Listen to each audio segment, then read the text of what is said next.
That's how did you become, I don't actually know the Fifth Harmony lore and how you even became a part of a pop group. Like, how did it happen, Lauren? Tell us. yeah. Well, when I was 15, I auditioned for X Factor, I and did know this. I know there's someone your biggest fan somewhere is like, this deadbeat bitch brought you up there. no, Because I that love is this some though. standard information. And I'm like, what? No, it's fine. I love letting people know the story because it's interesting. It's actually really interesting. So I auditioned when I was 15. I went to a cattle call audition in Greensboro, North Carolina. Oh, North Yeah. Greensboro. That's where CJ's best friend lives. Oh, cute. Yeah, I mean, I love that place. It helped me. It was the seed planting place for me, as far as my Mhm. career goes. So I went there. I went to a cattle call audition, 10,000 people, got weeded out, and then was able to audition for the judges. And we went to the boot camp round, and by the third round of boot camp, everybody got eliminated that was in my group. Yeah. And then they brought us back on stage and were like, "Hey, here are four strangers. Like, the only way you can move forward is if you're in a group with them." And I was like, "Oh my God."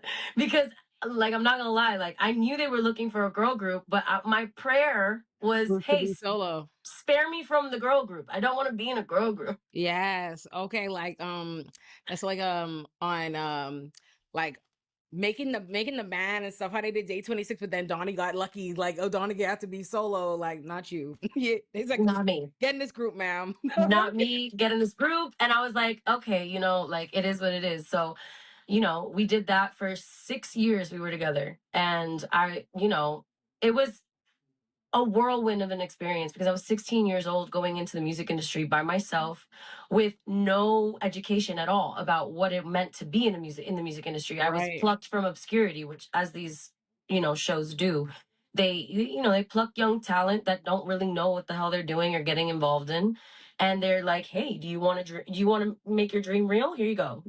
Right. And so That's real that's what I young in did. I that really age. wanted to sing. I loved singing. I loved dancing, and I wanted to be a singer when I was 15 years old. And so, yeah, I got into this group, and then we did our thing. We really did our thing. It took a while to get to get it in motion, Yeah. because most people know us for work from home, but work from home came in 2017 or 2016, and our group was formed in 2012. So we have been working nonstop and touring nonstop, and really going hard, as like really hard, up until that point. And then, yeah, in 2018 I broke off and I started my solo career. Listen, and we love it for you. The whole thing. It's really a testament to the fact that there's no overnight success. Yeah, I think, at the end of the day, we had all auditioned as solo artists Yeah. and then were put into a group. Something like Boys to Men, they formed that group with intention. Like, they Yeah. wanted to be a group. And I think that was kind of the thing about us that made us really special was that each one of us was, in our individual right, extremely talented. Yeah. And then it made sense, like, at that point, for all of us to just explore those creativities, those individual creativities that we hadn't really been able to do, Yeah. because we had essentially given up our individualism to become a group. Yeah. And in one regard, being a group is easier than being a solo artist because, a group is a group. Individuals are like, there's a million individuals that have music and are out here trying to make it. But Right. when you're a group, it's kind of like it's a specific identity that's different. Like, it's just a different category within the music industry. Yeah. So it allows for, I think, more success because you're not just an individual doing it. Does that make sense? No, I know exactly what you mean. Yeah, like, Yeah. there's always something to, like, lean on. I even get it with, like, something that's much smaller, like a Olay and Friends. Like, "Okay, somebody help me carry this week," like, oh, other people Exactly. You are. help each other carry it. Yeah. Yeah, So I think that, yeah, but for me, like, making my own music was always something that I needed to do, like, yeah, inside of my body. Like, yeah, I really, really needed to explore that. And I'm still exploring it. Like I'm still growing as an artist and finding myself because it was so many years. I think the thing that makes it difficult is that when you come from a group, people are constantly comparing you to the other people in your group, Yeah. success wise or intention wise, art wise. Like they're just it's just a constant comparison to those immediately around you. And then on top of that, when you go on solo, you're being compared not only to the other girls in your group, but then Now everyone there's else who's yeah. also solo, you know? So it's interesting. It's been a really interesting exercise in self-worth. I was just gonna And say, how do you get past all that noise? it's difficult. It's difficult. I definitely was in avoidance for a long time and just kind of like trudging through. And then I think that the pandemic really sat my ass down and made me come to terms with a lot of my shadow self that I had not really been seeing. And then these past few years that I've been exploring that through my music have also been kind of difficult because it's like seeing all those parts of yourself, you don't really want to see it all the time. So then you keep running away from it. And I've been in that kind of cycle of self sabotage in some ways in that regard because there's the rejection element of our industry that like you get no's left and right even if Yeah, you are somebody or people think you're somebody like you get no's left and right and left and right and that on one hand was very revealing to me about like how I felt about myself and yeah, then also was very empowering for me because it just you have to triple down on how much you fuck with yourself. Like you right. really do. It's either that or you lose your sense of self completely. Yeah, And you just become whatever people want you to be because that's usually what it is. It's like, "Oh, this isn't digestible enough. Like make something more pop or make something more this. You don't have a hit. This is not a hit." You know, whatever it is. And it's like, "Bro, I'm just exploring my soul here. Like yeah, I'm trying to be a vessel for God. Like I don't yeah. know, the industry element of stuff has never been my forte. So I'm I impressed. mean, it's something I work with every day, every day. Yeah, I mean, I don't think that ever gets easy to be. Especially, I feel like the internet has also gotten much more dogpiley lately than I don't know if that's like recent or It's within the past nastier few than ever years. before. Yes, like I think when we digitized life and everybody just started living their life online, like comment sections and people's content being about talking about other people and their dramas and like their 2 cents on somebody else's life, like I think that that really got people fucked up, like the shade room and all these kind of places that like people love to comment about folks that they don't know personally Strongly. and like really comment in such a way where it's like you would think I lived with them, you know? And it's jarring because as an individual, you know, to be perceived or misconstrued in a way is Yeah, never easy. To yeah, have you know, a viral moment is never indicative of my entire being, but right. most people only see the viral moment. Most I people only see the meme or the thing that made them laugh or the thing that made me look really bad and right. really weird. You know what I mean? Like that's what people hyper fixate on as being my entire self. And so it gets harder to carve out, especially as an artist in this kind of age. I feel like, you know, with the likes of Prince, he got to really like, you saw what he gave you to see. You know Yeah, what I mean?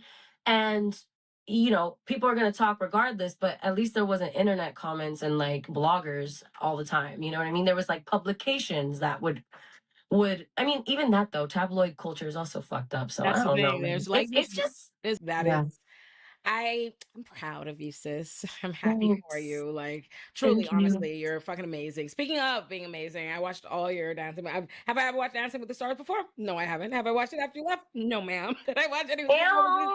Ew. But I loved your performances. I was like, look at my bitch eating it up. What was Thank that you. like? What was that experience in Dancing with the Stars like?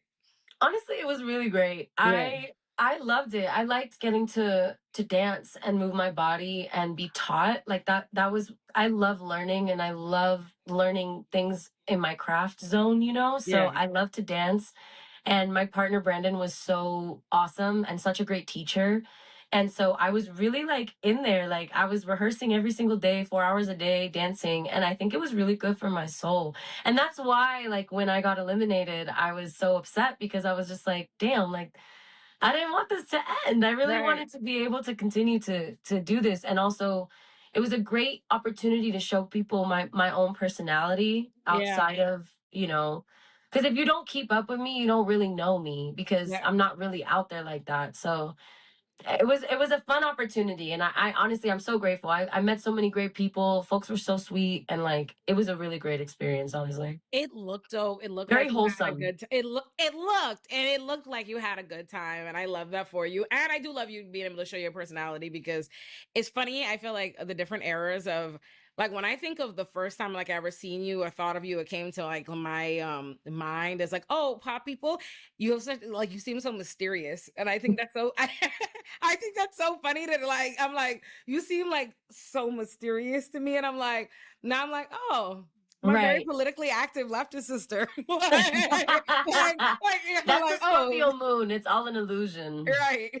And I I love am it. literally such an open book energetically. Like once you get to know me, or if Like, you get the right interview out of me, you know what I mean? I have right. a lot to say.